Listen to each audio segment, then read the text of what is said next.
coming up. When I first got started, the biggest problem was the resources. I didn't have the resources to be able to say, hey, yeah, I can pay for this course that I know I need to take in order for me to level up and go to the next level.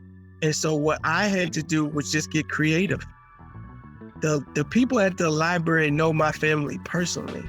And the reason is because we know when you go to the library, a lot of people, like, it's the most underutilized resource out in the world. You can go to the library and literally check out any book you want on any topic and learn it. So a lot of people don't realize, like you could say, yeah, I don't have the resources, but then you've also just got to get creative, figure out where can I go to get the information that I need.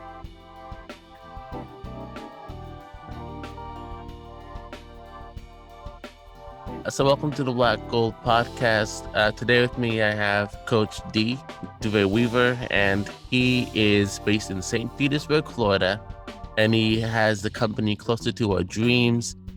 He also has the media entity Reality Media, as well as a non-profit Dreams to Reality. Dovev Weaver, welcome to the Black Gold Podcast. How are you doing today? I'm good, man. Thank you so much, Moses, for having me. It's a real pleasure to have you on.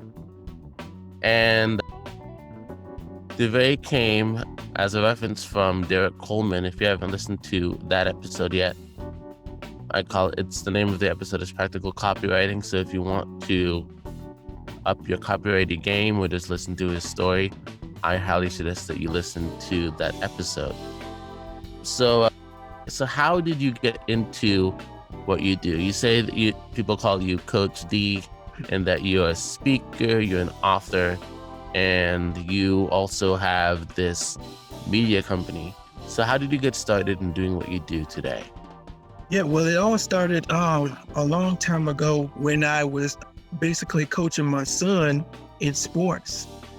And so that name kind of stuck with me with the Coach D, as of course I was coaching the little kids. And then I started going into schools and basically talking to the youth. I did have a job where I worked for a company it was a nonprofit called Coordinated Child Care. And we had an initiative, a $2.5 million initiative to go into high schools and basically mentor the at-risk youth. And there's where I fell in love with like the mentoring and the helping people and coaching people, because these were the kids that were like so-called counted out, but they really just needed somebody that cared about them. And so that's basically how everything got started. So when did you decide to start pursuing that as a career? I would say while I was mentoring, I basically had the book done. So it was almost done, and I just needed to submit it to the publisher. So once I submitted that, then everything else started to unfold. So getting speaking engagements, and like I said, talking more so at schools and getting involved in that. I know for me, it was about the Great American Teach-In. That was something that's done here in Florida. And I just made sure I was always available. I would try to at least speak at one or two schools and just try to have an impact in my community. Throughout your different becoming a mentor yourself, did you yourself have any mentors who helped you to do what you do today? Actually, no, not in the beginning. Is in regards to like, I didn't know this was my path I wanted to take. Excuse me, like it's water. Okay. When I got started, I mean, there were some people that kind of wanted to help me, but of course wanted to charge me a lot of money. But there was a guy named Edward. I'll never forget him, and he's actually in Atlanta now, but he's someone who literally kind of took me under his wing and would kind of give me ideas, strategies on what to do once my book came out, on how to tap into different markets and things like that. So he was like low-key my mentor. Eric Thomas and Les Browns are the ones that I can attribute to me speaking, because I saw Les Brown when I was younger. And I was like, man, what is it he's doing? And that's before I even knew motivational speaking was like a career, that was an option. And so that kind of put me on. And then I started watching ETs. Thank God it's Mondays. And then pretty much the rest is history, man. We just got started making things happen. Wow. So as you were starting out, were there any instances where you thought, this isn't for me? I shouldn't be doing this. I'm not worthy to do this. Did you ever have any sense of you were failing in your career? No, I was, if anything, I wanted to double down. I mean, at the time I was working, full-time job. So it made it harder for me to give back to my community and have a bigger impact. The job I was working at the time, I did not like. And I knew that, of course, it was paying the bills, but I knew I was called to do something more. So, I mean, just a little over 4 months ago, I was laid off of that corporate job. And it's actually essentially what has allowed me to launch my two other entities, the nonprofit and the second business. I've done all that within 4 months. So it's never been like a lack or a fear of not feeling worthy. It was more of like, I wish I had more time to do it. And that's what I used to pray for God. From God is like, if I could just get more time to do this, I know I'll be successful. And then that's what happened. Yeah. It's funny because in your book, you state that the most dreaded phrase you can ever say to a person who is entrepreneurial is that I'm just glad to have a job and I'm hanging in there. Before you were laid off, did you think that you were just hanging in there, or was there something deeper in terms of your work that you did previously and the work that you do now? Yeah, with the last job, because that was in commercial insurance, I knew while being there, I was just hanging in there for, but I would have a conversation with the people that worked there. I could tell my thought process was different because I didn't feel like that was the end. I just thought that was just the means to what I needed to do to survive for my family, provide for my family. And but I always had the vision. I was like, okay, this is what we're doing long term. We want to inspire people. We want to help people get closer to their goals and dreams. So I've never had that almost like that cooler or water talk where it's like, oh, I can't wait for Friday or whatever. It was more so like, I'm excited that because I know once I leave this job, I'm going to work on my business, you know? Yeah, the idea that you're there just to make an income to support your business, Mm, kind of thing. exactly. Yeah. The Yeah, crazy thing about that with that job, and I can attribute that to my success, is that I took every bonus that we got pretty much every month, and I just put most of that in my business. And that's the reason why when I was laid off, I was able to kind of jump into it full fledged, is because I used that money to kind of get things going. So I already had an operating system. I've already had things set up to where I was good to go.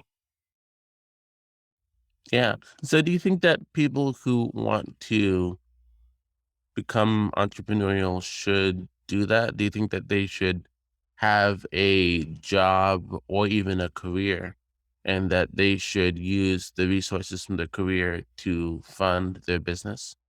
Yeah, I totally agree. Cause like I said, that's what has allowed me to kind of, once I was laid off, to jump into a full fledged. I feel like the more you can pick a job or a career that aligns with your vision or your morals, it'll make it a lot easier of a transition. I will say I have nothing against my ex employer. I actually learned a lot from them. I was the employee that would go into the CEO's office and ask them, hey, why are we making certain decisions business wise?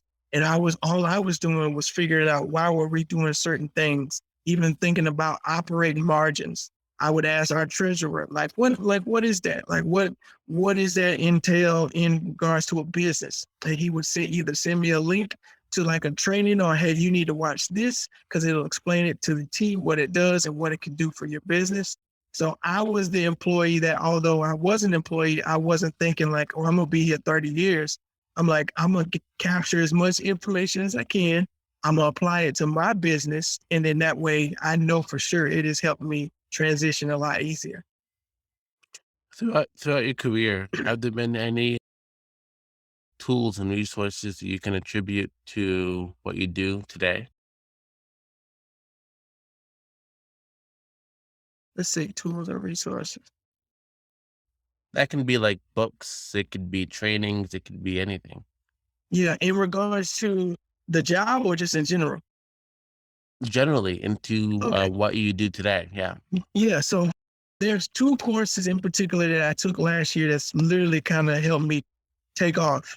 So one was by Billy Jean Marketing, and that was like how to start a marketing agency in 30 days.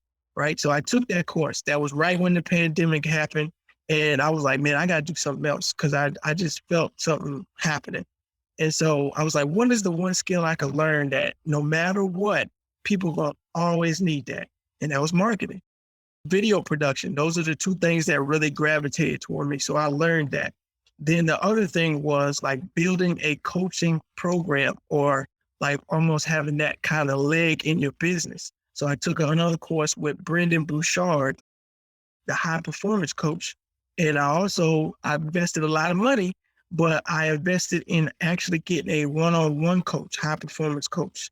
And those three things alone, like that's what helped me trajectorily take off because I was applying what I learned right away. I think what happens to a lot of us is like we either read a book or we take a training or we do a class and we never apply what we just learned, so nothing is done. So like they say, knowledge is power. I don't believe that. I think applied knowledge is power, especially when we use it and take action. So, speaking about taking action, you have something called the dream cycle philosophy. Can you please explain more about that? Yeah, absolutely. So that's something I coined in my book where we talk about the three phases when you're going after your goals and dreams. So we feel like phase one is manifesting the dream. What happens to a lot of people is they have so many dreams that they don't know which one is like the golden ticket, right? So for me, my golden ticket was writing the book. Once I wrote the book, it allowed me to start walking through the different doors that I needed to get to in order to become successful.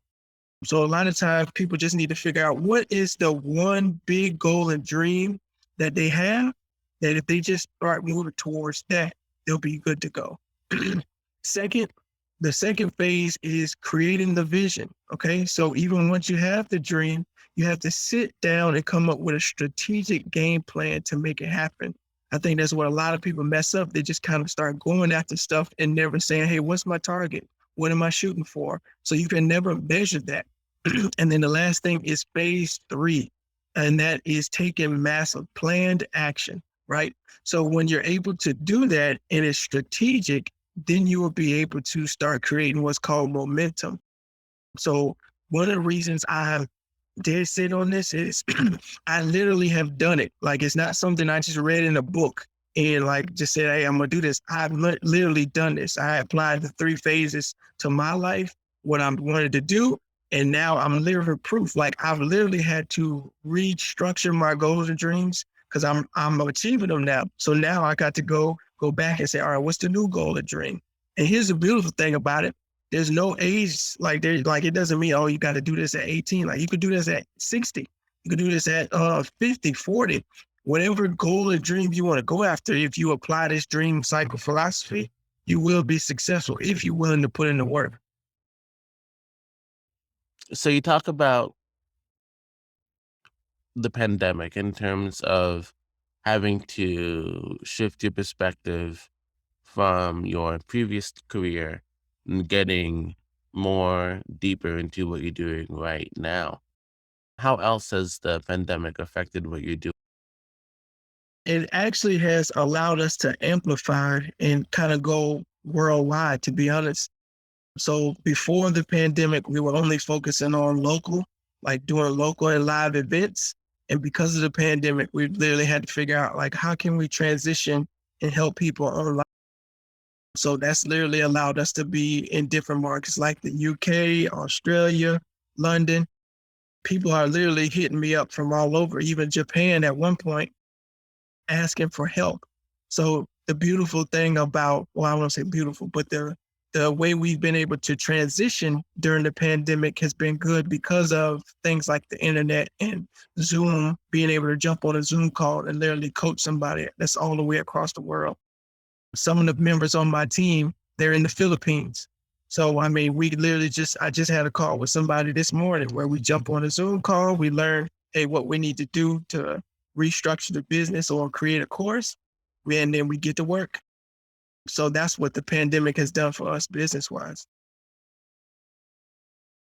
With the pandemic, have you found it that people are either in need of more of your service, more coaching, or do you think that people have been able to sort of find it for themselves either through literature or other previous resources? No, I do think now more than ever people are looking for these type of services because like I wrote the book Chasing Your Dreams like 5, 6 years ago, but I think it's relevant now more than ever because like companies are not figuring out ways they can downsize. So as we continue to be in this pandemic, that's what companies are continue to do. And so people need to figure out another stream of income they can create. And usually that's by starting a business. It's not really about getting a second or third job. It's about figuring out what business can they do or start where they can subsidize their income and start bringing in enough to where they can at least make the decision, hey, do I want to stay or do I want to, go some and do something else? So within your experiences of this year, have there been any business ideas that you've come across that have flourished during this time? Well, I know for sure coaching, you're going to see a lot of coaches and experts online because it's easier to do so. And then also Shopify stores or e-commerce stores. You're going to see a lot of people starting their own brands. And I tell people, look, you can literally compete with a Nike, Adidas, a Reebok now because of companies like Facebook, where you can literally go in and market right to your audience. And like that's the two main ones I see right now. So the coaching and consulting industry, and I would say e-commerce. There's been studies that show that the pandemic has literally like launched that industry because of people being home and just shopping. So that's where it was helped. So do you think that the coaching industry, is it just for like life coaching or is it for other things as well? Other types No, of coaching? no, I think it's all types of coaching because I mean, you got spiritual coaches, you got life, you got business consultants, you got marketing. So there's different types. It's really just about picking your lane. I mean, there's yoga coaches. So I mean, there's different things you could do as far as getting certified. I don't think that it's required for a person to be certified. Like some of the best training I've gotten is not from people that are certified. And I think that's the reason is because they're not trying to use a certain model. They're kind of training you from the heart versus just using a specific model. So have you worked with anyone recently that has found massive success in, say, what you do in terms of motivational speaking and coaching? Yeah, actually, the person I just got off the phone with right before this call, he's actually someone who started years ago, and then he started his own network. It's called Black Speakers Network, and basically it's motivation, but it's also about giving services to the people in the network. And so he's like literally doubling down. Since the pandemic? Yes. Mhm. Yeah. And oh, go ahead. No, I was just saying because he's of course transitioning and doing more online events. So it just makes it a lot simpler to operate. Yeah. What would you say people do incorrectly whenever they want to start a coaching business? Is there any one thing you would say that you shouldn't do blank? What would that blank be? Yeah, I think some people try to do too much research and try to make it like perfect. And my thing is just start small. Don't try to coach 100 people before you've coached like two, three, or four, or five, right? So as you coaching those smaller amounts of people, that allows you to come up with the framework. Once you come up with the framework, then that's when you can try to expand and make it reach more people. But I think that's what holds a lot of people back is they try to come up with a lot of research and do a lot of research. And it's really just about let's get the practice in. I know for me, I've been speaking 8 years. So, I mean, I didn't get good until I think like year 5 or 6, but that was just because I kept going at it. I kept going and getting the practice in and getting better and better. How do you think someone today can get their first coaching? By being authentic, man, the world is craving authenticity right now. And so, I mean, even just being honest, saying, hey, look, I've been in this industry for such a amount of years. This is something I can help you with. And just being authentic and not trying to say, hey, I know everything, but just double down on what you do know. Say, I am the expert at this because of this. Like for me, I've been in customer service for 20 years. So I know about customer service. I know how to make sure customers are happy and excited about their products and stuff. So it's not something where I read it in a book. It's a real life experience. Is there a way to reach out to find your ideal person that you'd want to coach? Are there methods, are there tactics that one can use to find those people that they would want to help out? Yeah. So in my opinion, you should always have your ideal client. That's going to vary from person to person. For me in our company, is someone that wants to or aspires to start their own business, especially right now because we want to help 1,000 people this year start their own business, but not just start it, also have a successful. So I think it's really up to the person that's running the coaching program to have their own avatar, what their ideal client looks like to them. And that's not something they can read in a book. That's something they have to literally figure out on their own. And also understanding that in the beginning, sometimes you may get a bad client where it's like, but you got to know that up front and say, hey, look, all right, we've gone this far. At this point, I don't think I can help you. And just understanding that this is okay. That's okay. I think a lot of times when you're starting out, you don't want to get that bad review, especially if it's somebody that's like new and they're trying to figure it out and you're also trying to figure it out. So you don't want to get like a 1 star, but you also just got to recognize, hey, this is not a good fit. Let's cut ties and move forward. Yeah, it's the idea that if you mess up, that's what's going to be for the rest of your Mhm, like career. But it's you need that's just a one time thing. You need to continue, got to keep on going. And again, you may mess up down the road, mhm, but it's not a definer. It doesn't define what you do, who you are. It's just an obstacle that you need to learn how to overcome. exactly. Yeah. Are there any obstacles that you have had to overcome in terms of either getting started or having an issue in terms of, your team or any other kind of like software? A couple of weeks ago in Texas, we had this freak storm, and so has there been anything like that, or not such not of that magnitude that has interfered in your business and caused you to either like double think about what you're doing, or that has caused you to reevaluate and to shift? Yeah. I mean, this early on, but I would just want to share this because I don't know your audience, but when I first got started, the biggest problem was the resources. I didn't have the resources to be able to say, hey, yeah, I can pay for this course that I know I need to take in order for me to level up and go to the next level. And so what I had to do was just get creative.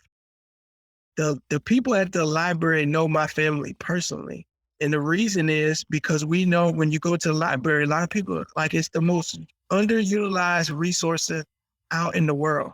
You can go to the library and literally check out any book you want on any topic and learn it. So a lot of people don't realize like you could say, yeah, I don't have the resources, but then you've also just got to get creative, figure out where can I go to get the information that I need. So anyone listening to this, look, if you don't have the money, don't stress about not having the money. Search about what you want to learn and go to your local library. And then I guarantee you there'll at least be 1 or 2 books that you can pick up. I'm not saying it's going to have all the answers, but it'll at least give you something where you can just get started. Are there any books in particular that you would recommend to the listeners? Kind of shameless plug, but my book, Chasing Your Dreams Bound for Success, when I tell you, one of the people that read it actually told me this. They said it's literally the ultimate guide to how to chase your dreams. Because I literally talk about like mindset. A lot of times when people are trying to make the shift from going from employee to CEO, like they don't understand, like you can't come and be a CEO with that same employee mindset. That's going to set you up.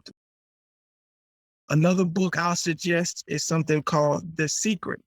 The Secret is a book I read a long time ago and it still has stuck with me. Just talking about like the law of attraction, like what you put out there will come back to you. So things like that. And I really feel like if you read material, you should also be figuring out how can you apply it to your life.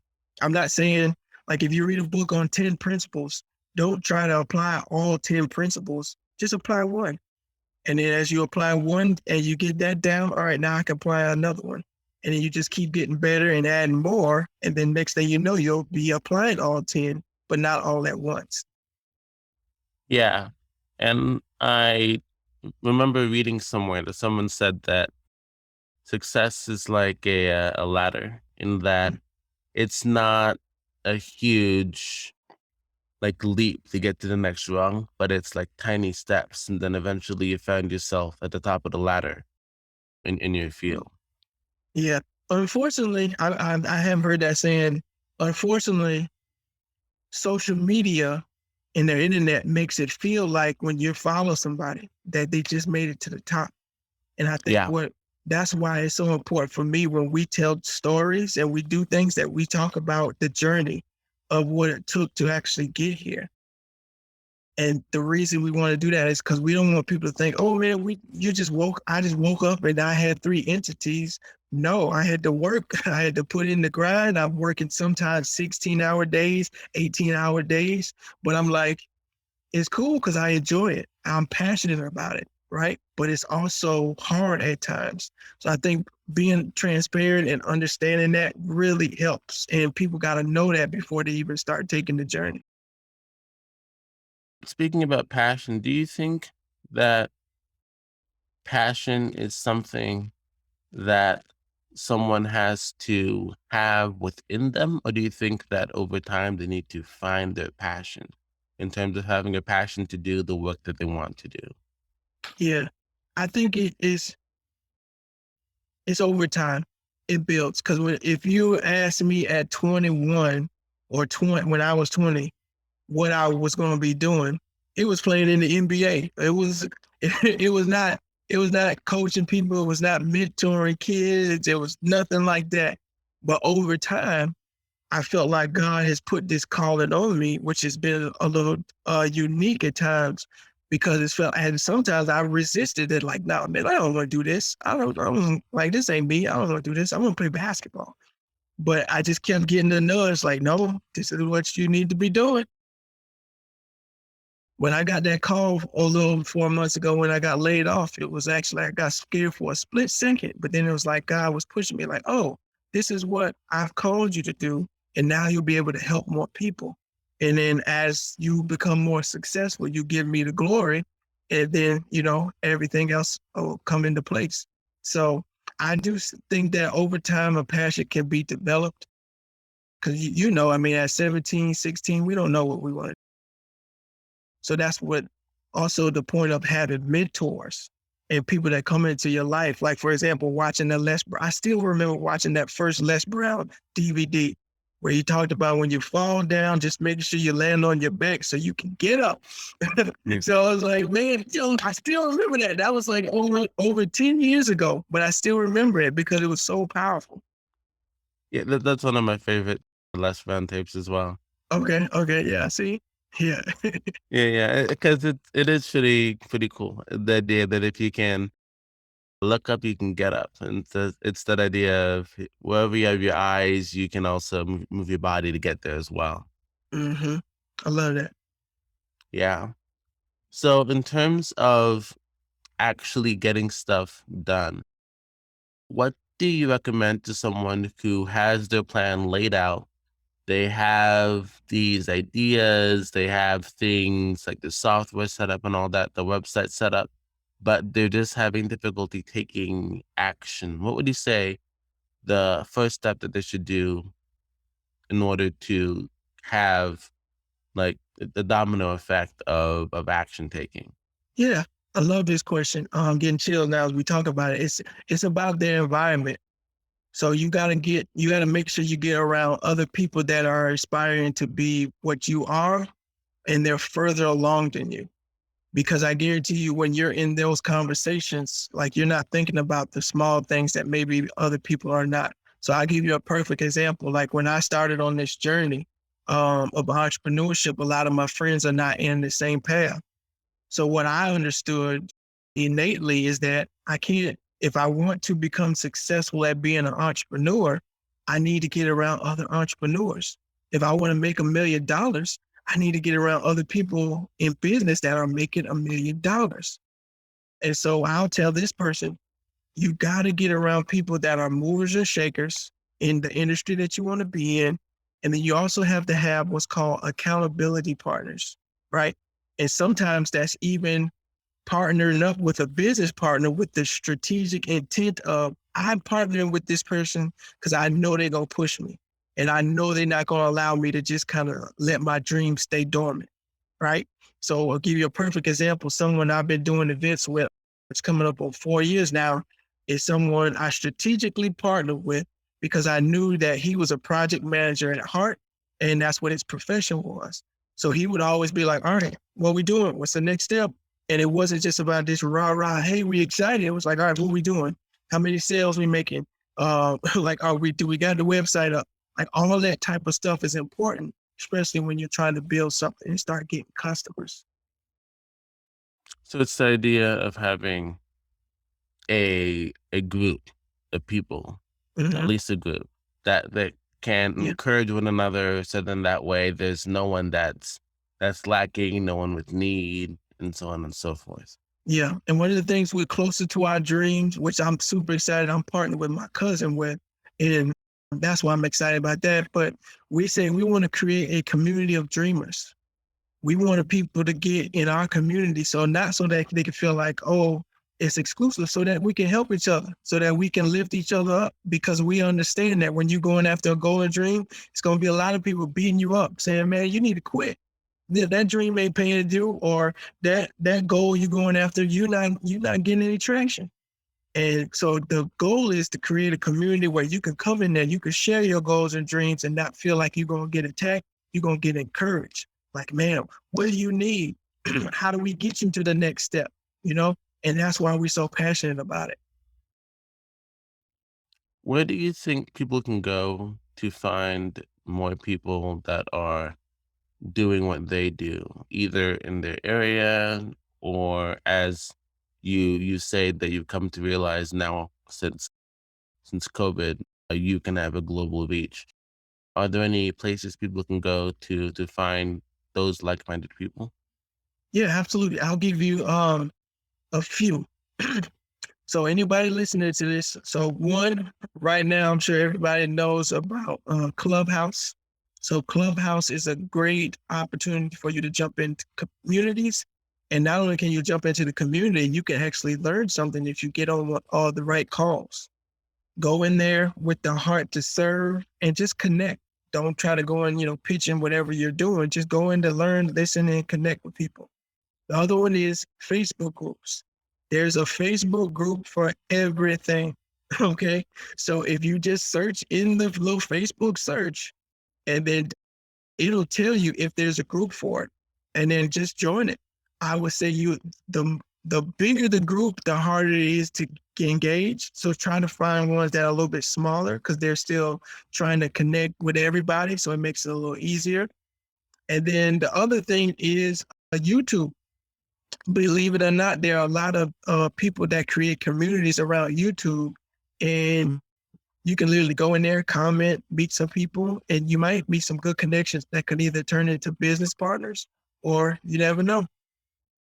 So you're saying to with YouTube, they need to go into the comments and look for people that are like-minded in terms of what they say about videos.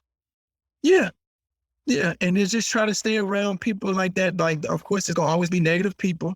So just go, comment on a few, and just keep it positive. Sometimes you'll reach out to one of them.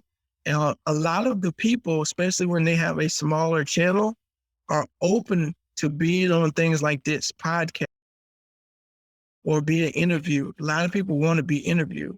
So just when you think about YouTube, go on there, try to connect with the YouTuber. Of course, the smaller their channel is as far as subscribers, the more willing they are to connect with you. And then you never know what can happen. And then I'll give one more. And I think not everyone should start a podcast, but at least you should try to at least be in a podcast community, because I feel like even if it's maybe executive producing one or being on a podcast team. Like, for example, I was on a radio show the other day where they asked me to be on permanently, but it felt good because it was community. Like, they were talking about things that were going on in the community, uplifting the community, educating the community. So you get all those things when you think about tapping into like a podcast. Yeah, and also the thing about that I've come to realize about podcasting personally as a student is that the questions that I ask on the podcast, it has helped me to ask like better questions in classes Mm, in terms of asking, especially now, like with the pandemic at home online schooling and doing like live Zoom classes every day. You need to find a way to ask a question so then your instructor can get what you're saying without much explanation as is required in the standard like live face-to-face classes. So I yeah, found this to be really helpful in terms of asking questions in a way that they understand and they can also give me feedback in the way that I need it. yeah, I love that. And in my opinion, like if you look at some of the or watch some of the best podcasts that are done, it's usually because the interviewer is asking amazing questions. Yes. It's allowing the guest to kind of engage and be like, oh man, like I love being on this because you're asking engaging questions that can actually help the listener. So yeah, I think those are the podcasts or shows that take off.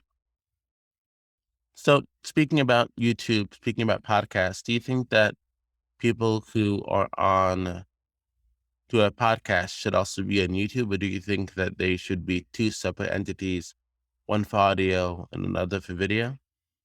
I really just think it's the person's audience. In my opinion, how we're going to do it is we're going to have both. So the beautiful thing about podcasts is you can literally set up to do the podcast, right? But then also have your film team there recording everything. So I don't know if you know Gary Vaynerchuk, but that's someone where I watched him do that model like for years. And I was like, oh, that just Yeah. makes sense because now he explained why he did it. So one, they get the podcast transcribed. So then that's now you could turn that into written content. Then you also have the video, which put it on YouTube. Then you can monetize it. All right. And then you have the podcast where you can go on Anchor, where it can go on all these different platforms. So it's really just about being on different platforms for your audience to engage. Some people would rather listen to the audio. Some people would rather watch the video. Some people would rather just sit down and read it. So you just want to make sure that you can tap into each one of those. Yeah. And for the listeners who don't know, Anchor is a platform that can allow you to host a podcast. It's completely for free. It's like the YouTube of audio almost, in that you can they give you these amazing like mid rolls and they give you background music and you can just set up your podcast really easily. You can record directly on their app on the iOS or Android or even on your computer. So yeah, I had to plug them right there. I'm sorry. Oh They're no, no, that's good. sponsors. Yeah. That's Yeah. good. Yeah. So how long have you been doing your coaching business? I mean, I've been coaching people and mentoring people for, like I say, 6, 7 years. I just really focused this year on helping adults mainstream because I want to help people launch their own business. So it's pretty much at the beginning of the year, we kind of pivoted. I focused on doing just a few one-on-one clients. Like I said, we're shooting probably 2 or 3 documentaries this year. So I also wanted to make sure I didn't stretch myself too. The thing I'm super excited about is we're about to launch our 6-week academy called Dreams to Reality Academy, where the goal is by the end of the 6 weeks, we want someone to have a business that can generate them income. And what I'm excited about that is I have some of the best speakers and trainers out there that have already given me some of their content. And we're just here to serve people. And I'm making it affordable for people on different levels. So it shouldn't be like an excuse like, oh, I don't have the money. Like, we're going to make it affordable, and we're going to make sure that we're there to serve the people to make sure they're making money. So you started, you said 6, 7 years ago, so 2000, like 13, 14 when you got started, correct? Yeah, pretty much around there. Okay. So in terms of job security, because with the 2008, the financial crisis, that was one of the like major questions at the time. And Mhm. with the 2020, again, that same kind of situation happening with the pandemic. Have you found yourself to be mentoring those type of people who have issues with job security and that's why they want to start their own businesses? Is that the main reason why you sorry, is that are those the main people that you work with currently? No, actually, some of the people I've worked with are people that have jobs. I have good paying jobs, but they know that's not what they are called to do, and they want to start their own business. But that's not to say I don't want to help the people where they need to understand they're going to need to transition. That's just the clientele that's gravitated towards me as well. Some people may think they can't afford our services. And that's the main reason I put on YouTube a lot of free content. And the content that I put on there, in most cases, is very actionable where people can take these steps and start generating income. So I don't want anyone to ever feel like, oh my goodness, closer to our dreams, like their prices are crazy. It's not like that. We want people to go to the YouTube channel, like get inspired, not just get inspired, take action from what they listen to. What kills me is the people that sit on YouTube and watch 2, 3 hours of content to help them, but they never apply anything they just sat there and watched. So it's like you don't know if it will work or not because you didn't even apply it. So that's my thought process on it. Yeah, speaking of application, I noticed that in your book you also have these like thoughtful, reflective questions after each chapter to help you understand what you've read. Why did you put those sections into the book? Yeah, man, it's funny you asking that. Man, it's some great question. I love it. So I did that because I don't know about you, a long time ago for myself, when I was in high school and somewhat middle school, the main reason I remembered a lot of stuff was because at the end of each chapter there was a chapter review. And so I said, when I was writing my book and I was looking at other authors and reading their books, I was like, they're not really putting that at the end of their chapter. So I'm like, I'm gonna do that. I'm gonna put it in there so it'll help people one reflect on what they just learned. But not only that, I don't know if you remember, I also asked them what are they gonna do differently? Because I feel like it's cool to read the book, but what are you gonna do differently now that you know that it's wrong? Now what are you gonna do to fix it or move towards your goals and dreams? And I think that's when people read the book, that's why I'm starting to get the response like, "Hey, this is like the ultimate guide to how you chase your dreams. Let's go." Yeah. So, is there anything upcoming for you that is going to be revealing either another book or, as you said previously in the interview, a documentary? Yeah, so I got a lot going on, but the main thing is going to be the 6-week academy, which I'm super excited about that. I'm doubling down on that because we're working on partnering with Full Sail University. I'm hoping that goes through. If it does, we're just doubling down. And like I said, our goal is to help 1,000 people start their own business. And then, yes, we have started talks with writing up my second book. which I'm teaming up with another author where we have a unique experience where we both were laid off. So we want to talk about that, but not only that, talk about how we both had businesses that allowed us to sustain ourselves and our family while being laid off. So we want to highlight that and talk about how to build a business while you're still working corporate America. Okay. So in doing Closer to Our Dreams TV, you also have another company called Reality Media. Did that company come out of Closer to Our Dreams TV, or was it something that was completely separate from that? Yeah, it's separate from that, and it stemmed from a personal experience I had where I hired some marketing agencies to do some particular work for me. And to be honest, like I couldn't tell you what they did for me because I wasn't educated on the topic. So with reality media, it's twofold. So I do have the marketing team of over 60 people that can help fulfill projects, but we're also going to be educating current business owners like on what it looks like to have a social media campaign, how much you should be spending when you're getting a website, SEO, and all that type of stuff. So that way we can educate them and then they can make a educated decision on, do we need to hire an agency or can we do this ourselves until we build to the point where we need an agency? So that's what that stemmed from. And they also have a nonprofit called Dreams to Reality. Can you talk about that for a little bit?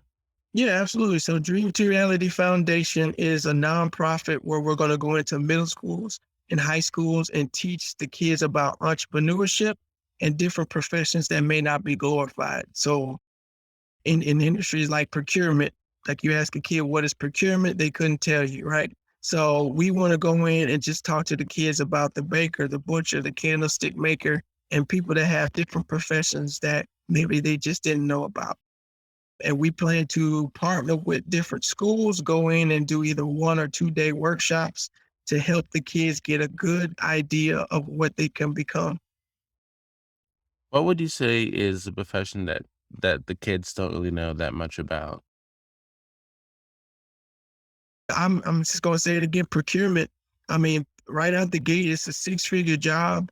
You don't need any college, you just need credentials and some like soft training, but that's pretty much it. One of my business partners, he has his PMP license, stands for I think project manager, um, could be project manager or procurement, but basically it's a certification that says he is able to do the work.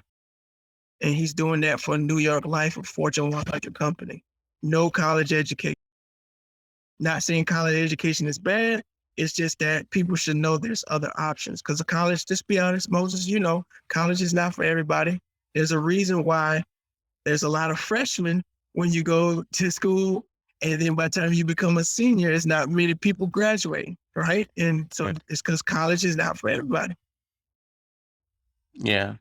And with that, do you think that people can take their previous experiences in university and they can apply it to their entrepreneurial career?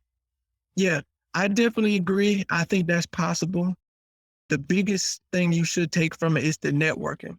Like some of the people I've met at college, I mean, I'm still friends with them to this day. I went to St. Leo University and I'm still friends with some of those people that I went to school with. So it's really about like building the relationships. I tell anybody listening to this podcast, man, if you want to be in business or if you want to do, if even career wise, it's all about relationships. The reason why I was able to launch a company and have customers within a week was because I had relationships with people and they felt good about giving me money, right? So it's also the same in career development or whatever you're trying to do. The people that you create relationships with, they're going to remember who you are. They're going to remember how you made them feel. And that's why it's always important to make sure you're positive and uplifting because they're gonna remember that. And then they also gonna remember if you're negative and you're a negative Nancy and you just always talking bad about somebody. So I always try to stay positive, even if there's a lot of negative going on. Yeah. Is there a dream that you have that you'd say has been like your life goal dream? Yeah, it's actually multiple. So the first dream was writing the book, the first book, getting that book done, like literally, changed my life. It's allowed me to do all these different things I'm doing. The second dream was becoming a full-time entrepreneur. So being able to do that, now running three separate entities. And then now, but I'm still dreaming big, Moses. I'm not done. Like, that's it. That's the thing. Like, you just keep changing the dream. Now, the next dream is within the next 15 to 20 years, is to buy the Orlando Magic and bring them back to my city, St. Petersburg. So I know that's a huge goal. But what excites me more than just that goal and dream is who do I have to become in order for that to even happen? Right. So for me to even think about owning a basketball team, who do I need to become in order to shape that and make that a possibility? And so that's what excites me. Yeah. Well, Dave, thank you so much for your time today. I have one more question for you, and that is, if you had the ability to send a worldwide text, what would your message be?